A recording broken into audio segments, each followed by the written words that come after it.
É o pior desastre aéreo da Espanha em 25 anos. Foi uma tragédia enorme. Um acidente que matou 154 pessoas. Nossos pensamentos estão com nossos colegas e passageiros. Os investigadores enfrentam uma pressão intensa para apontar a causa. Quando se chega ao local do acidente, é preciso coletar fatos. Quando se sugere uma irregularidade mecânica... Consegue ver alguma coisa lá fora? É como... e agora? Tudo bem, entendi.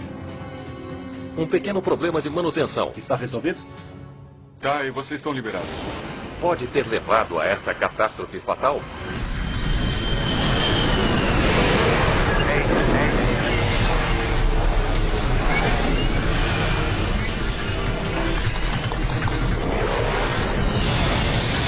Acidentes aéreos.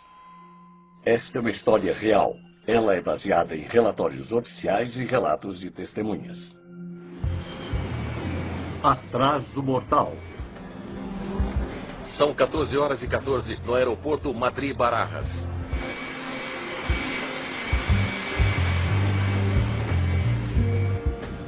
Após um atraso de mais de 1 hora, o voo 5022 da Spanair finalmente volta para a pista. 20 de agosto de 2008.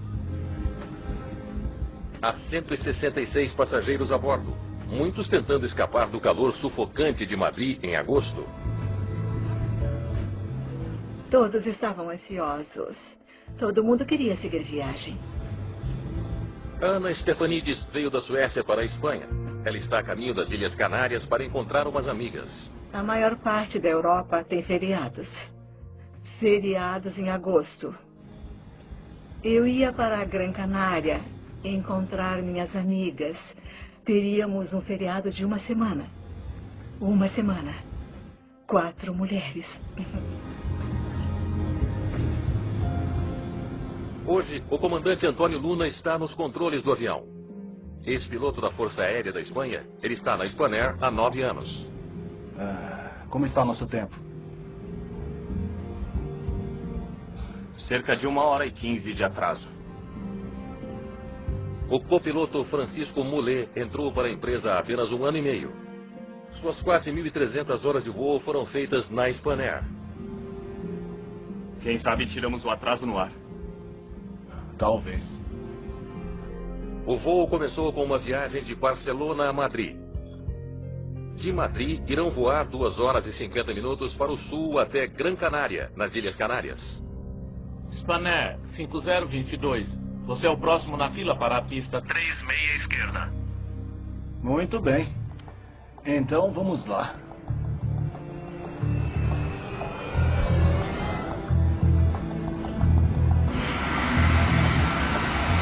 Preparar-se para a decolagem é um momento extremamente cheio de detalhes para a tripulação. Tem várias listas a serem checadas. Ignição. Confere. Spoilers. Ativados. Elas certificam que a aeronave está devidamente configurada, o manete está ajustado, os freios, etc. Ar-condicionado. São vários fatores que correm pelas mentes deles simultaneamente. E nos itens finais temos 8, alinhado em 11, travado em 11. Spanair 5022. Você está liberado para decolar na pista 36 esquerda. Liberado para decolar. Spanair 5022. Muito bem. A aeronave é sua. O copiloto Mullet vai pilotar o avião a partir daqui. Minha aeronave. Às 14h23, a aeronave MD-82 começa a acelerar pela pista.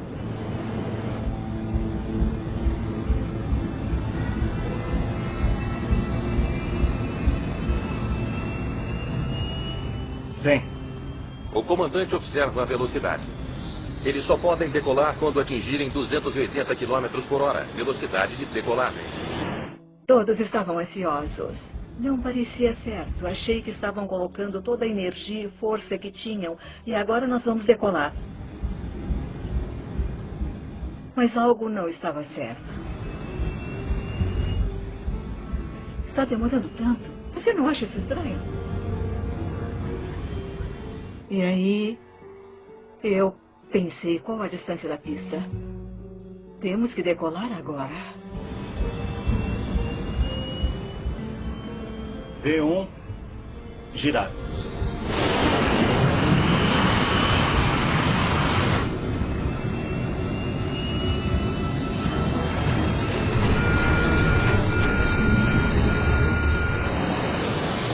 Um alarme avisa os pilotos que algo está errado. Falha no motor?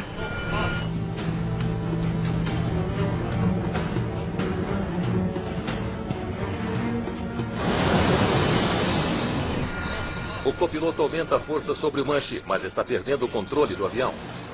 Quando finalmente decolamos, de repente tudo pendeu para um lado. E aí eu ouvi muito barulho e gritos. Foi horrível. Como se desliga esse aviso? O avião está a menos de 120 metros do solo. Apesar do susto, eu comecei a pensar, esta será mesmo a minha última viagem. Eu tive uma vida boa.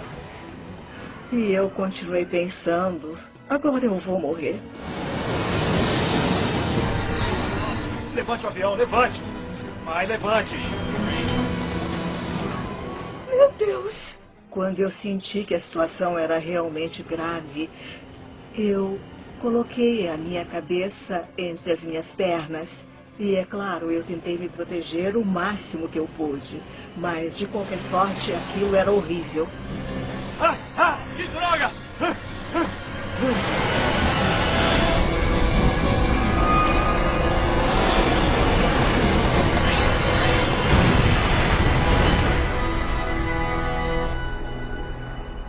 Segundos após a decolagem, o voo 5022 bate na margem oposta do rio que fica ao lado da pista. As equipes de socorro do aeroporto chegam rapidamente ao local. O avião com 172 pessoas a bordo está agora com seus destroços espalhados por aproximadamente 1 quilômetro.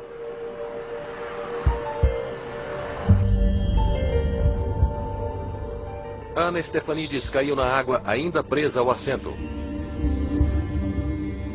Quando eu acordei, primeiro houve um silêncio. Então, eu me dei conta de que eu não estava morta. Onde estou? O que é isso? Funcionários do aeroporto correm ao local do acidente para tentar ajudar, mas não conseguem chegar até Ana. O pessoal da emergência ficou me chamando. Vamos, vamos, depressa agora. Venha, vamos. Ela está no meio do rio, presa aos destroços e afundando rápido. Eu não faço a menor ideia de como consegui me soltar. De algum modo, Ana consegue chegar até a margem, onde equipes de resgate ajudam-na a ficar em segurança. Ela está em choque e com um ferimento grave na perna, mas está viva. Era um caos. Estava tudo tão horrível. Mas eu sobrevivi. Apesar do grande esforço de resgate, somente 18 pessoas sobrevivem. 147 passageiros estão mortos, assim como os 2 pilotos. Foi uma tragédia enorme, terrível. O país inteiro se comoveu. Esse é o pior desastre aéreo da Espanha em 25 anos. Nossos pensamentos estavam com nossos colegas e passageiros. Era uma companhia espanhola, então muitos dos nossos colegas pilotavam esse tipo de aeronave. Foi um momento difícil. Rapidamente, a Espanha recruta uma equipe internacional de especialistas para investigar o acidente. Eles têm um enorme quebra-cabeça para juntar. Como poderia um jato sofisticado, pilotado por uma tripulação experiente, Girar. cair na decolagem em uma tarde ensolarada? Bom, pessoal, parece que estamos diante de um grande desafio. Juan Carlos Lozano é investigador do Sindicato Espanhol de Pilotos. No início, o local do acidente é considerado uma cena de crime. É muito importante descobrir como as partes estão localizadas, pois isso nos dará muitas informações. É um trabalho muito árduo, vasculhar quilômetros de terreno acidentado atrás de destroços queimados, sob o sol escaldante de Madrid. Foi difícil, estava calor, porque era um verão muito quente. Então o calor era provavelmente uma das piores coisas. Entender o que aconteceu com o voo 5022 será uma das tarefas mais difíceis que esses investigadores de acidentes aéreos já enfrentaram.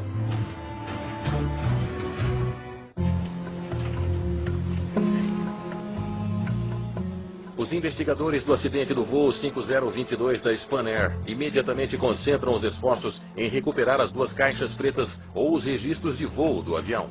Para um investigador, o registro de voo do avião é um dos mais importantes que podemos conseguir, porque tudo que está funcionando ou não está funcionando ou causando um problema estará gravado lá. Assim que acessarem os dados, os registros poderão dar pistas importantes sobre o que saiu errado. Vamos levar isso ao laboratório o mais rápido possível.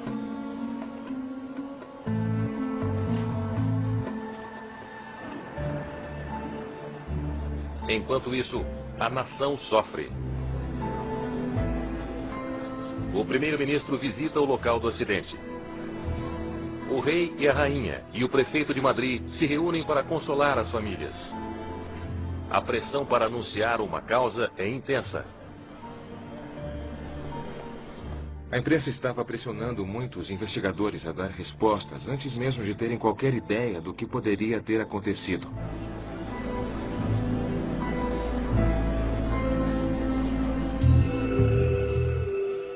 No local do acidente, marcas no solo retratam uma cena clara. Aqui está nosso primeiro impacto.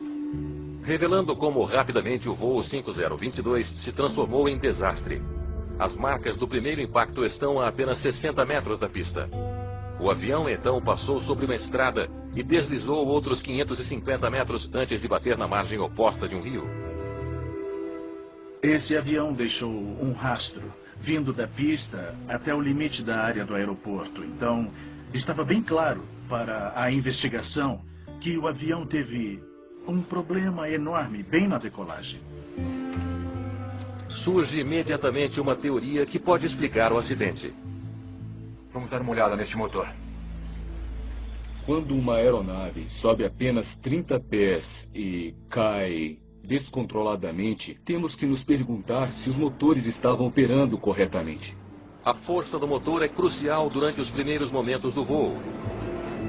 Se o avião não tiver potência suficiente, ele não atingirá a velocidade necessária para vencer a resistência e subir.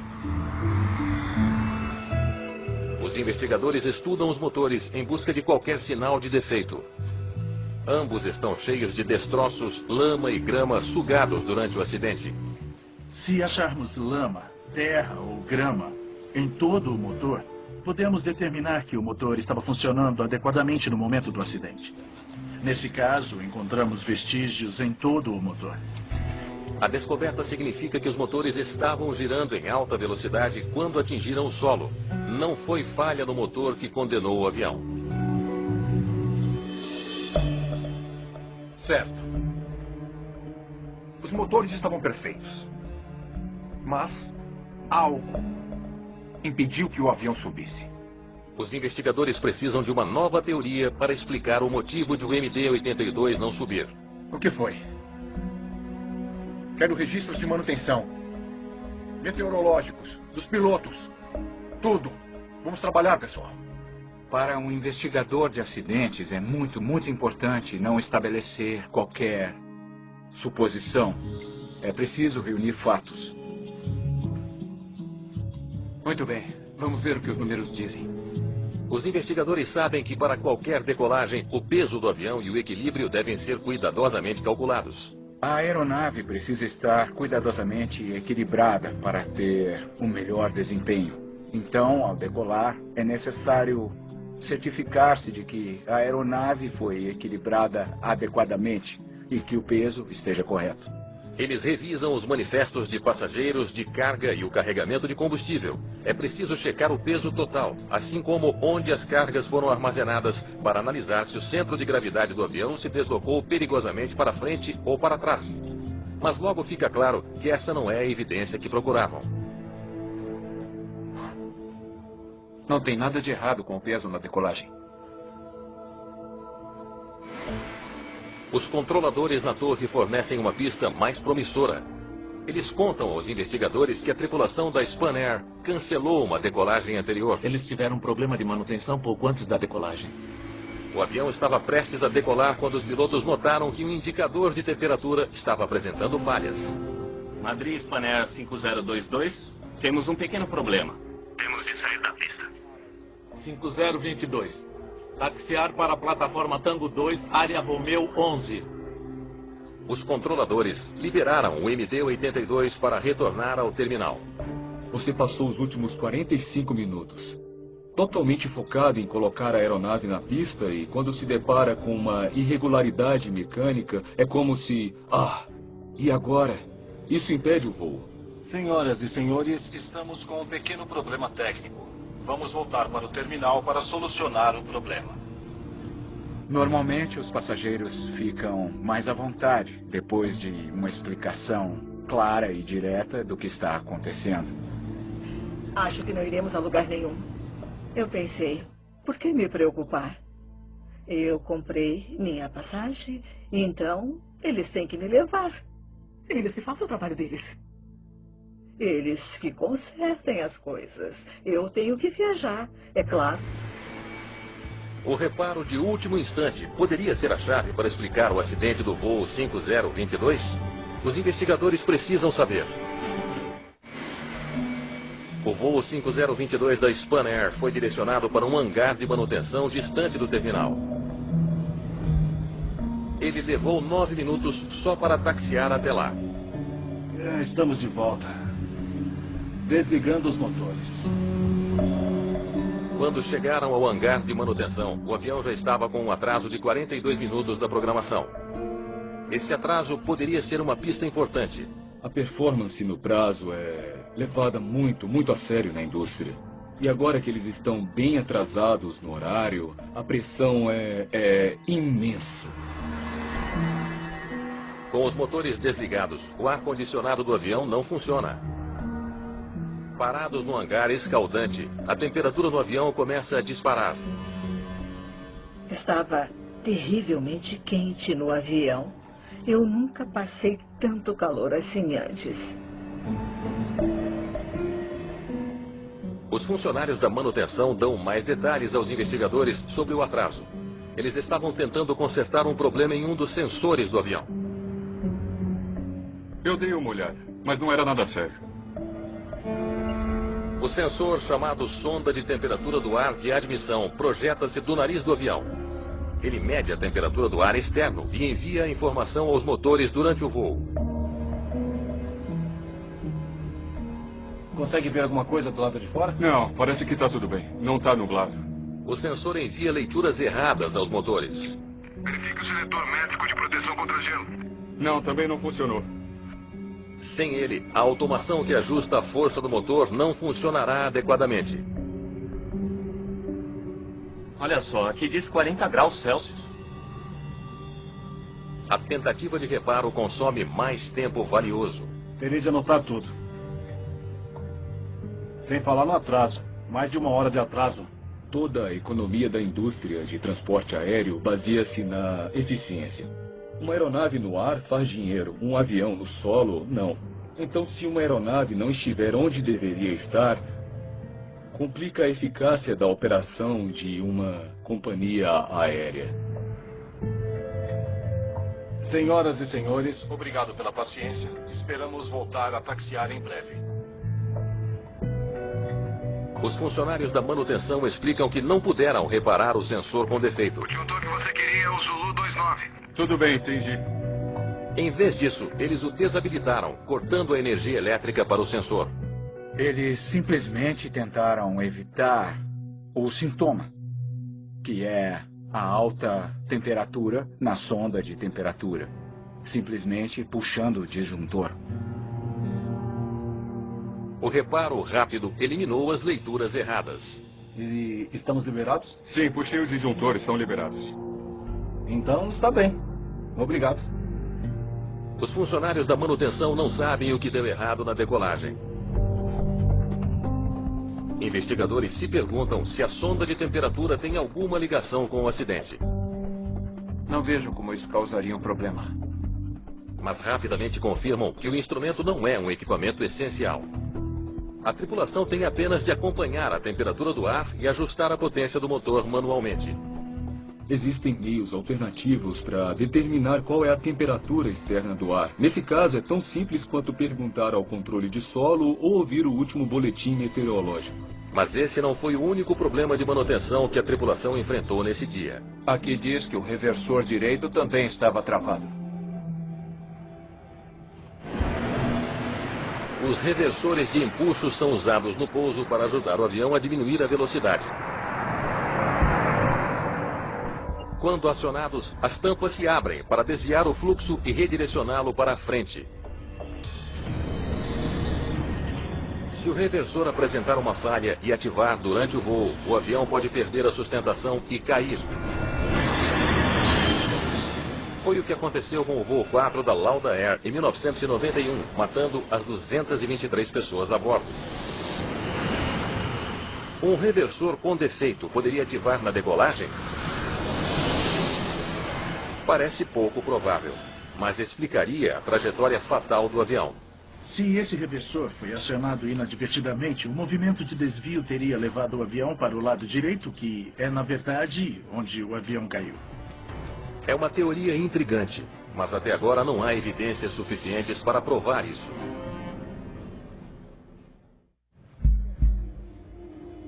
Investigadores estudam os reversores de empuxo recuperados dos destroços do voo 5022 da Spanair. Não há evidências de que o reversor do lado direito foi acionado. Mas no motor esquerdo, a história é diferente. Esta é a posição que ele estava quando foi encontrado?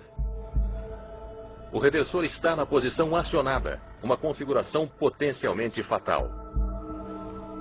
Se um dos reversores de empuxo é acionado erroneamente na decolagem, supondo que os motores estejam fornecendo propulsão total, isso apresentaria uma ameaça enorme para a capacidade de manobra do avião. Finalmente, algo que aponta para um problema mecânico sério no avião que possa explicar o acidente do voo 5022.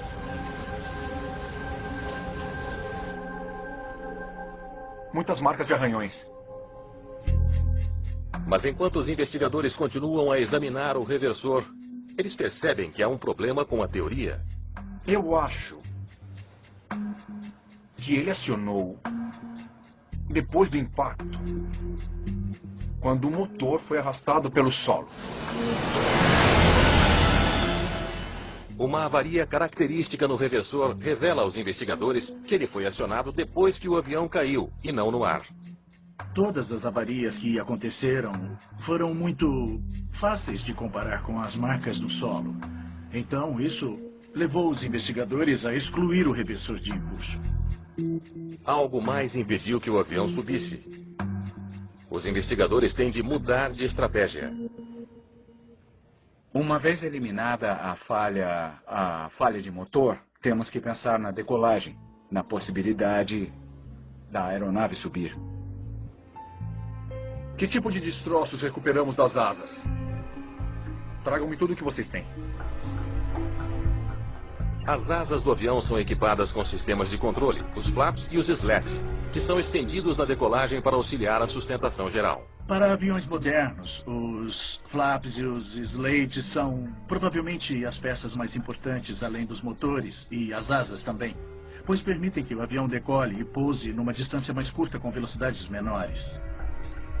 Se os flaps não forem estendidos adequadamente, o voo 5022 não teve sustentação suficiente para subir. Os investigadores estudam um mecanismo de alavanca que os pilotos usam para controlar os flaps. A alavanca do flap era uma parte importante da investigação.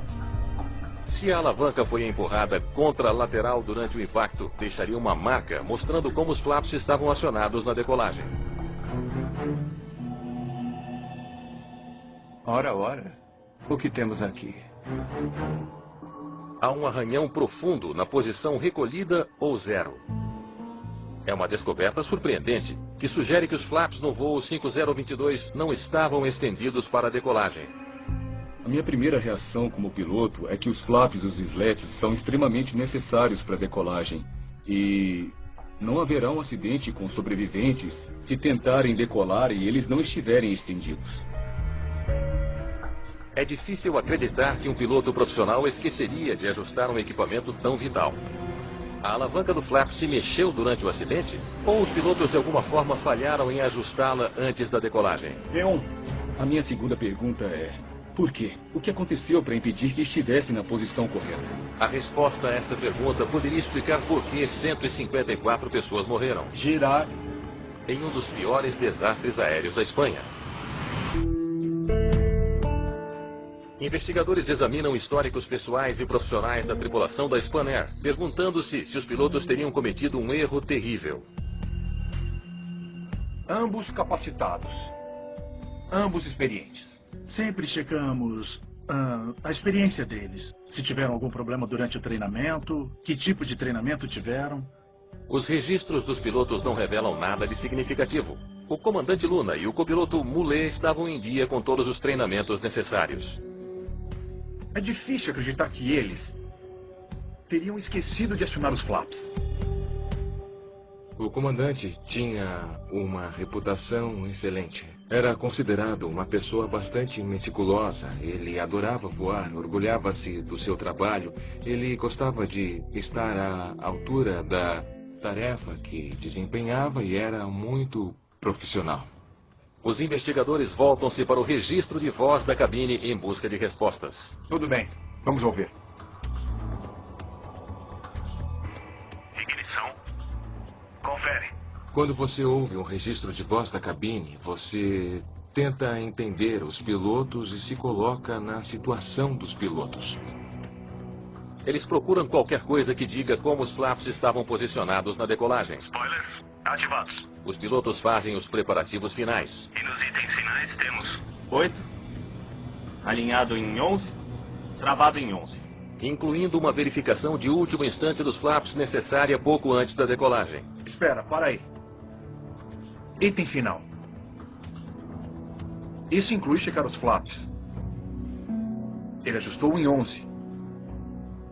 Essa é a configuração certa.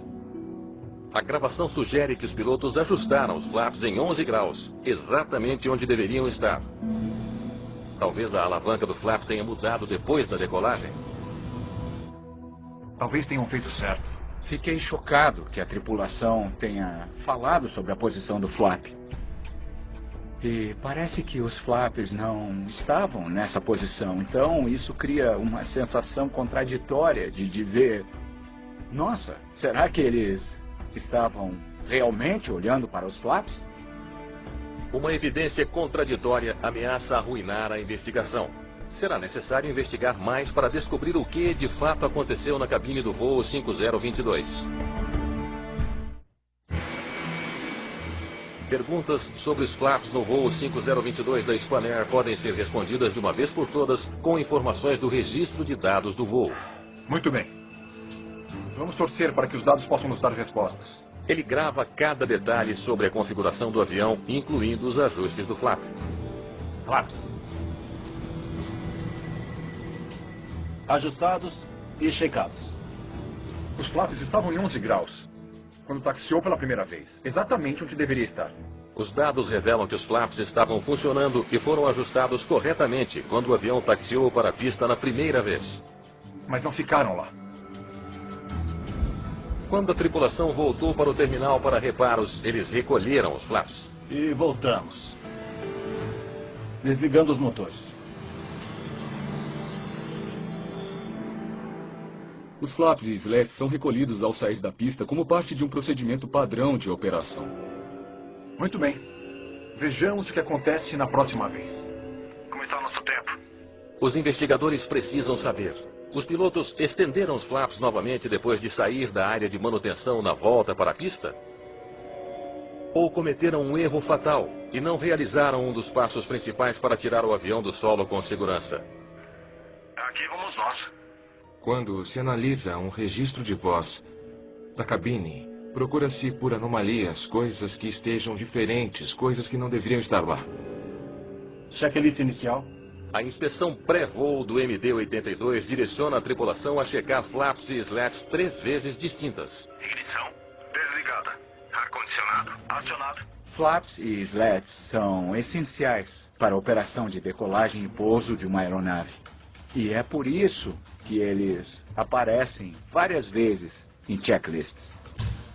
No checklist, após o acionamento, acionar os flaps é o item final. Sistema hidráulico e Válvulas.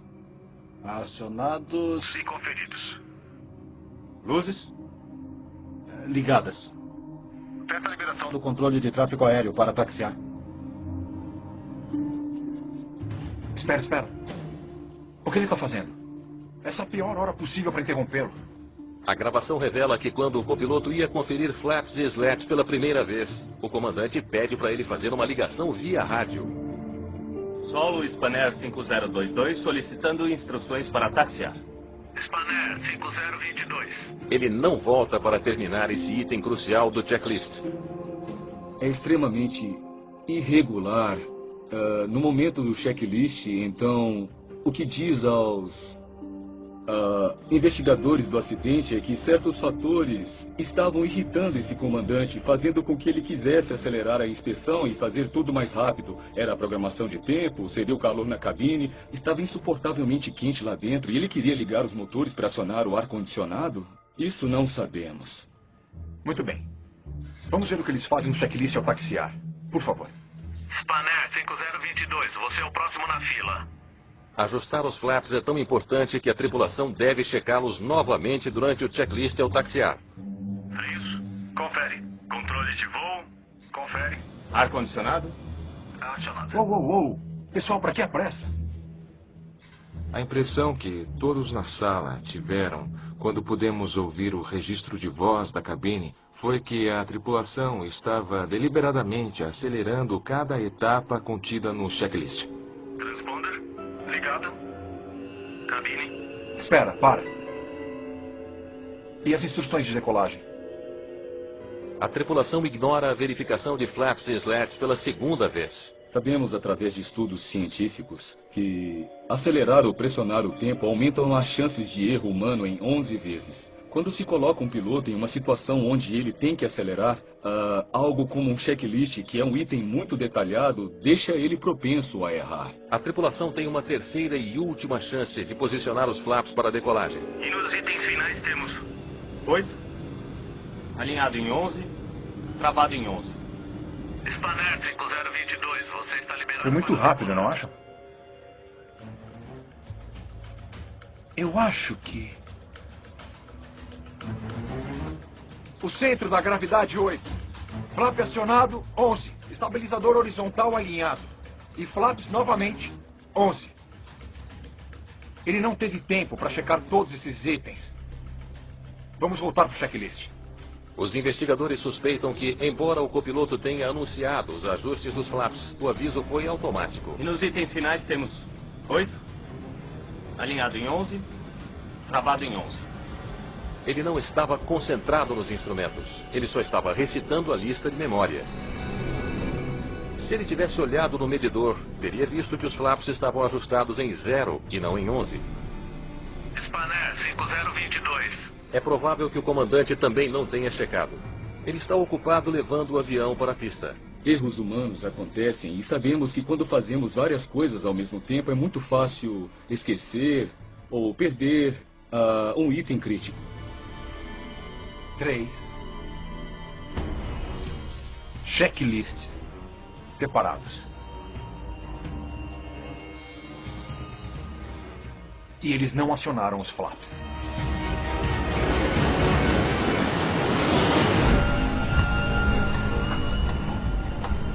V1, girar. Agora os investigadores têm uma teoria assustadora para explicar o acidente da Spanair 5022. O avião não subiu porque os pilotos esqueceram de estender os indispensáveis flaps antes da decolagem. Para evitar outro acidente, os investigadores têm de entender o comportamento da tripulação. O que se passava na cabeça deles para acelerarem a inspeção? Eles examinam os livros da empresa e descobrem que a Spanair estava com problemas financeiros. Foram anunciados planos para cortar 1/3 dos funcionários. E como está o nosso tempo? Quando seu emprego está em jogo, a última coisa que você quer é atrasar muito a programação. É difícil lidar com o estresse que começa a aumentar nos passageiros quando um voo apresenta um atraso. Quero uma água, obrigada. O comandante está ciente de que os 166 passageiros estão ficando cada vez mais descontentes. No pico do sol da tarde, a temperatura do ar era de 30 graus Celsius, ou 85 Fahrenheit. O hangar irradia calor, aumentando a temperatura acima de 37 graus Celsius. Devia estar um calor escaldante nesse avião. Temos janelas largas, o sol está batendo. Eu asseguro que na cabine deve estar uns 50 graus Celsius. Você está de camisa e gravata, está um calor insuportável. Não resta dúvida. Eles estavam enfrentando muita pressão. Quando se olha para todos os problemas que a tripulação desse voo enfrenta, tempo, programação, componentes inoperantes, um procedimento irregular a fazer, é da natureza humana acelerar os procedimentos normais. A psicologia ajuda a explicar por que a tripulação errou. Mas há outra pergunta preocupante. Falha no motor? Como se desliga esse aviso? Quando a situação ficou crítica, por que a tripulação pensou que havia algo errado com os motores? Se tivessem percebido que os flaps não estavam acionados, eles poderiam ter salvado o avião? Entender por que não acionaram será a última guinada na história do Spanair voo 5022. Por que o copiloto achou que era uma falha no motor? Os investigadores querem saber se o sensor defeituoso que foi desativado pelos funcionários da manutenção pode ter colaborado para a tragédia. Vamos decolar usando o comando manual, certo? Com o sensor desconectado, o controle de motor não é mais automatizado. Sim, comando manual. Antes da decolagem, o copiloto menciona isso 5 vezes. Se usarmos o controle manual, acionaremos o piloto automático após a decolagem, certo? Certo. O desligamento da sonda de temperatura gerou muita preocupação do ponto de vista do copiloto, porque isso também afeta o auto-throttle, que é o sistema automático de aceleração do motor. Escuta, é só checar as temperaturas. Não será problema algum. O comandante assegura que podem ajustar as alavancas de empuxo manualmente, mas o copiloto está receoso. Muito bem. Entendi. Já preocupado com os motores, o copiloto presume, erroneamente, que eles têm um problema de motor quando as coisas começaram a dar errado. Falha no motor? Você fez esses procedimentos de decolagem 10.000 vezes, desse jeito bem lento, metódico e bem pensado. Agora você inseriu um evento totalmente irregular. Mas há outra questão crucial. Espera um pouco. Onde está o aviso? Se os flaps não estivessem ajustados na posição de decolagem, haveria um som bem claro, dizendo que a aeronave não estava pronta para a decolagem. O aviso de decolagem não acionou e deveria.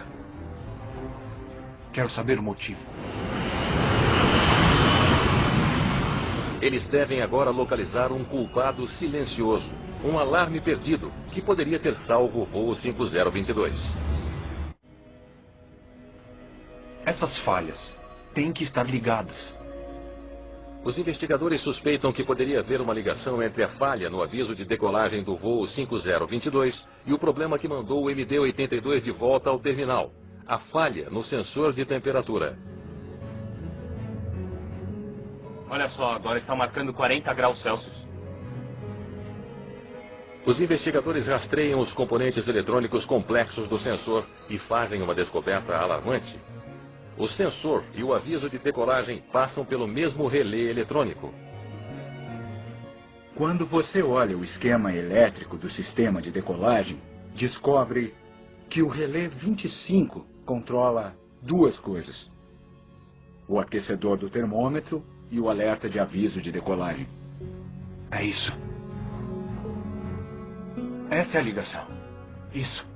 Foi horrível descobrir que 2 sistemas diferentes, como o sistema de aviso de decolagem e a sonda de temperatura do termômetro, eram controladas pelo mesmo dispositivo. Os investigadores suspeitam que o relé R-25 falhou, desarmando o sensor de temperatura e o aviso de decolagem. Os técnicos não conseguem recriar essa falha em laboratório, mas para Juan Carlos Lozano, a teoria faz sentido. Em minha opinião, o relé 25 foi a causa da falha no sistema de aviso de decolagem. Certo, entendi. Ao optar pelo reparo rápido no sensor de temperatura, o pessoal da manutenção perdeu uma oportunidade importantíssima para achar o relé com problema. Sem os alarmes da cabine, os pilotos não tiveram a última linha de defesa para avisá-los do erro. Infelizmente, essa não foi a primeira tripulação a sofrer tal destino. Em 1987, o voo de um MD-82 da Northwest Airlines caiu na decolagem em Detroit, matando 156 pessoas.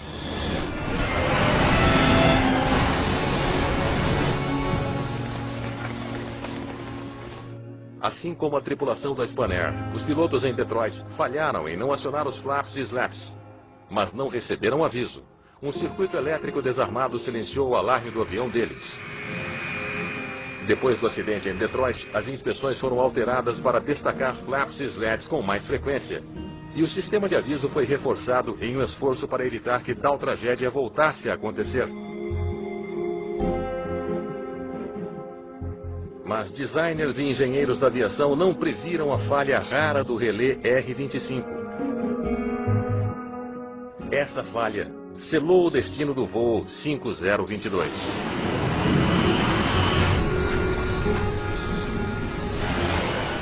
Como profissional da aviação e também investigador de acidentes, essa é provavelmente a situação mais frustrante do mundo, porque quando você investiga um acidente é para evitar que isso volte a acontecer.